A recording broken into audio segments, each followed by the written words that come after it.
السلام علیکم ورحمۃ اللہ وبرکاتہ نحمدہ ونصلی علی رسولہ الکریم اما بعد فاعوذ باللہ من الشیطان الرجیم من حمزہ ونفخہ ونفثہ بسم اللہ الرحمن الرحیم رب اشرح لی صدری ویسر لی امری واحلل عقدۃ من لسانی یفقہوا قولی۔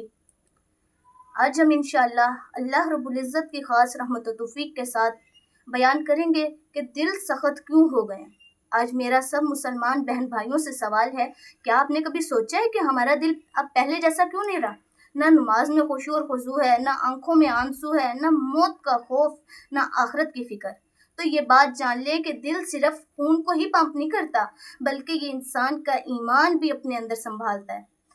کبھی ہم نے اپنے آپ سے سوال کیا کہ ہمارے دل سخت کیوں ہو گئے ہیں؟ اس لیے کہ ہم نے رب کی یاد سے غفلت برتی ہے، ہم نے ذکر الہی چھوڑ دیا، اپنا قرآن سے رشتہ ہی توڑ دیا، ہم نے توبہ کی جگہ اگلی بات کو دے دی۔ اللہ رب العزت کا قرآن پتہ ہے کیا کہتا ہے؟ ذرا تم غور سے سنیے، فَوَيْلٌ لِّلْقَاسِيَاتِ قُلُوبُهُم مِّن ذِكْرِ اللَّهِ، ہلاکت ہے ان کے لیے جن کے دل اللہ کے ذکر سے سخت ہو گئے۔ سورۃ الزمر آیت نمبر 22۔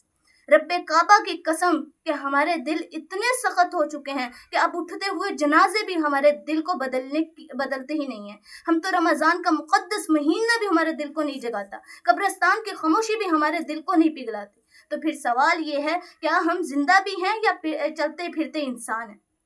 حدیث نبوی ہے کہ رسول اللہ صلی اللہ علیہ وسلم نے فرمایا، لا تکثروا الضحک فإن کثرة الضحک تمیت القلب، زیادہ ہنسنا دل کو مردہ کر دیتا ہے۔ آج ہم ہر بات پر ہنستے ہیں، کسی کی بات پر، کسی کی شکل و صورت پر، کبھی لطیفوں پر تو کبھی فتنوں پر۔ ہم اتنا ہنستے ہیں کہ ہمیں کبھی یہ خیال ہی نہیں آتا کہ ہم کب آخری بار اپنے گناہوں پر روتے ہیں۔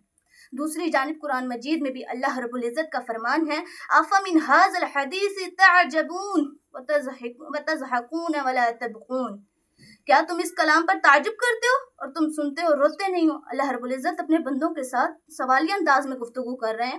سورۃ النجم آیت نمبر 59 اور 60۔ قرآن نازل ہو رہا ہے، اللہ کے فیصلے سامنے ہیں، موت قریب ہے، قبر تیار ہے، پھر بھی ہم ہنسنے میں لگے ہوئے ہیں۔ ہم ہنستے کیوں ہیں؟ کیونکہ ہمارے دل مردہ ہو چکے ہیں، ہمیں گناہ کا احساس ہی نہیں رہا، نہ شرمندگی، نہ خوف، نہ ندامت ہے۔ جو دل روتا نہیں ہے وہ کبھی نرم نہیں ہوتا، اور جو نرم نہ ہو اس پر ہدایت کا دروازہ بند ہو جاتا ہے۔ یہ بھی یاد رکھنا کہ زیادہ ہنسنا روح کو ہلکا نہیں کرتا، بلکہ ایمان کو کھوکھلا کر دیتا ہے۔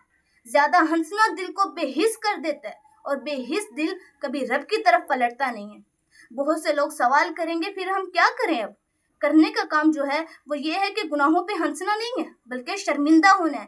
اس مجلس میں بیٹھیں جس میں ذکر الہی ہو، نہ کہ ہنسی مذاق ہو۔ آخرت کے بارے میں سوچئے۔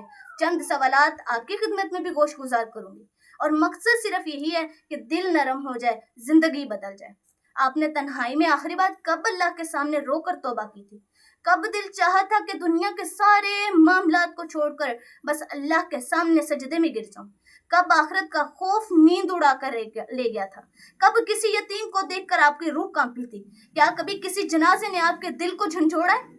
میری مسلمان بہنوں اور بھائیوں، یہ دل صرف سخت نہیں ہوا، بلکہ یہ بیمار ہو چکا ہے، اور اسے دوا کی ضرورت ہے۔ ایسی دوا جو قرآن کے حرفوں سے نکلتی ہے، جو توبہ کے آنسوں میں چھپی ہے، جو رات کے سجدوں میں ملتی ہے۔